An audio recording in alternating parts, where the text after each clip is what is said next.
What is up, nerds? It's me, your buddy pal, Hey Archer. Welcome back to Nerd Affiliated. I am super excited for this one. Yes, another Super 7 unboxing here on the channel.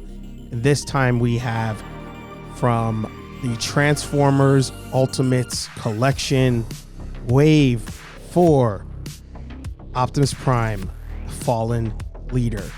Let's unbox it, let's talk about it, and let's hit that intro.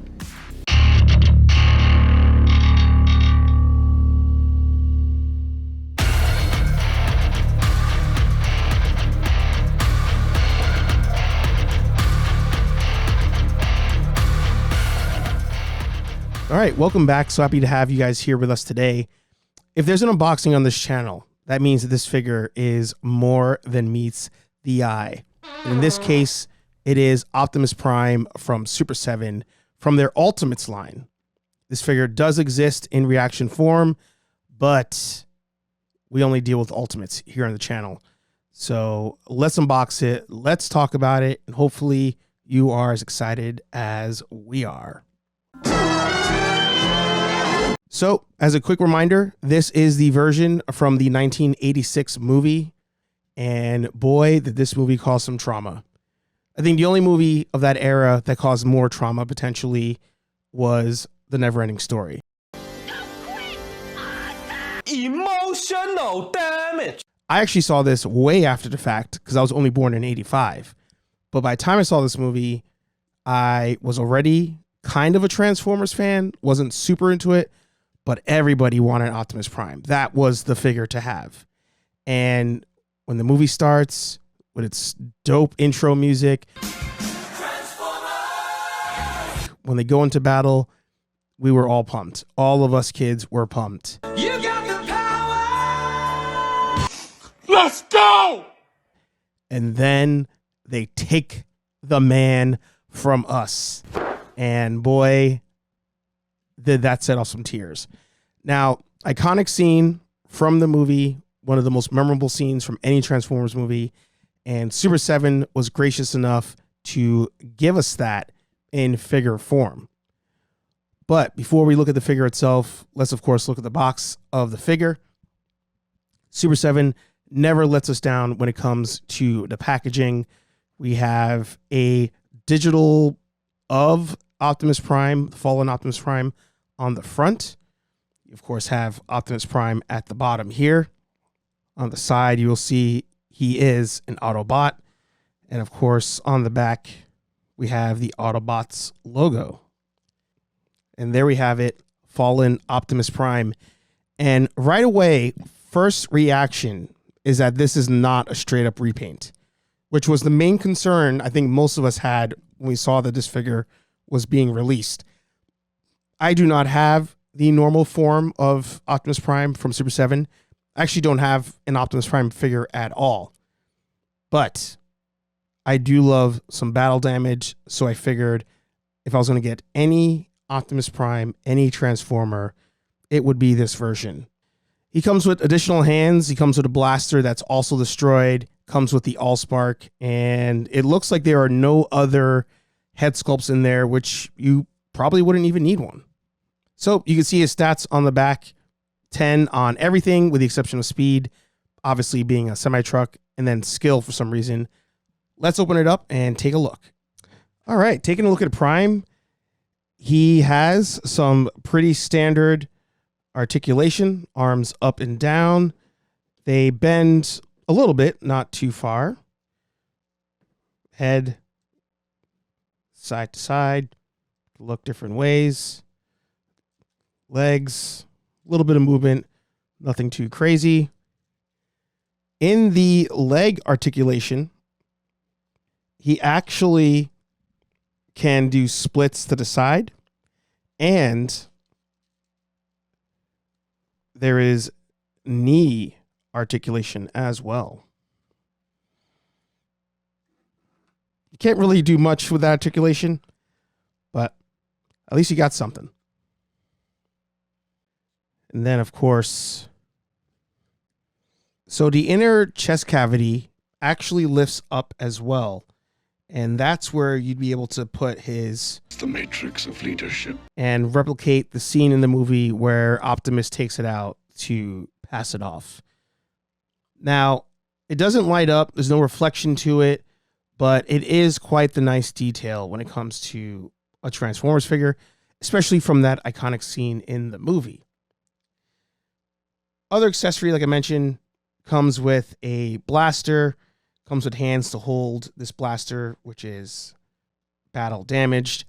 But, you know, I don't really foresee myself having this with the figure on display. He's dead in this scene, so there's no point really holding the blaster. But he will come with some other hands. This is one of them if you do want him to hold the blaster.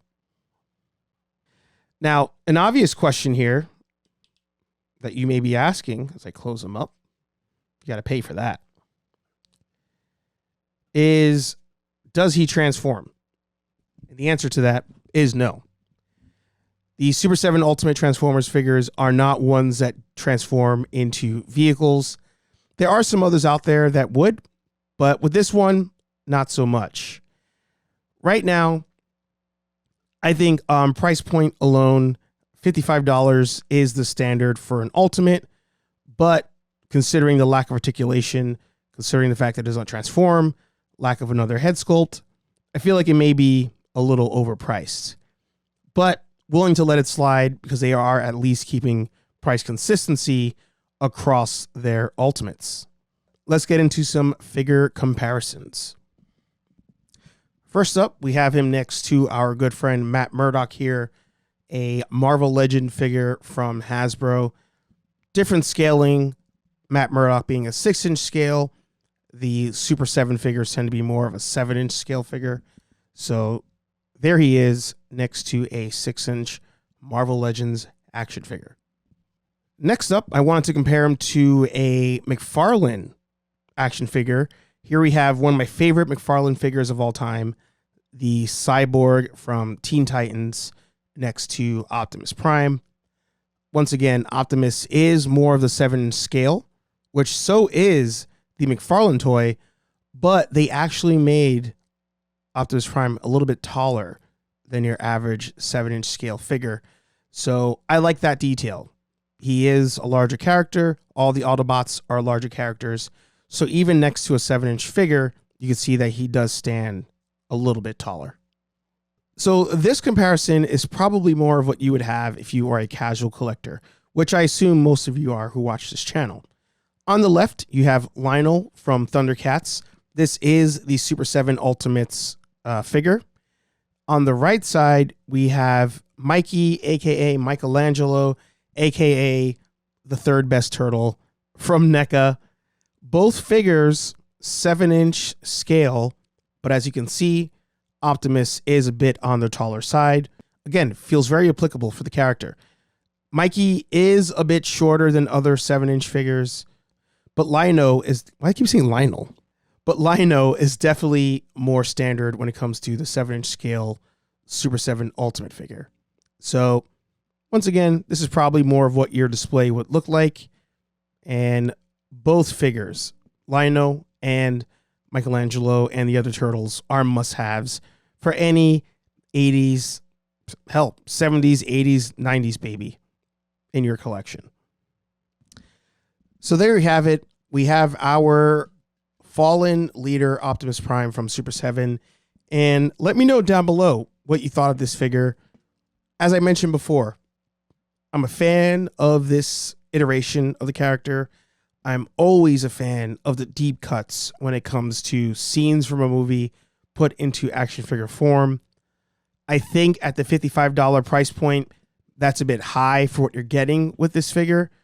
But at the same time, I'm willing to let it slide because price consistency across all the different Super 7 Ultimate figures. And ultimately, this isn't a line where I'm trying to be a completionist. If you are, different story. But for me, I'm cherry picking different characters from different movies or different shows, and that's what's going to be on the shelf. So the one-off $55 doesn't really affect me that much. But as I mentioned, let me know down below what you think. Are you picking this one up if it goes back on sale? At the moment, it's sold out. It was supposed to arrive last year. It did not. So here we are. But usually Super 7 does tend to re-release a couple things that were up for pre-order. Before we get to the photos, make sure you hit like down below if you enjoyed this. Subscribe to the channel as always. And head over to nerdaffiliated.com so you can check the links to all our cool shows, all of our merch, and see some photos. Nerdy Coffee every Monday morning, 9 a.m.-ish here on Nerd Affiliated. Every Thursday, 8:15 p.m.-ish here on Nerd Affiliated. We have Hair to Live. 2 different shows, 2 different vibes. Either way, you're stuck with this guy. Like, comment, subscribe, enjoy some photos, and we'll talk to all you nerds in the next video. Peace. We're out of here.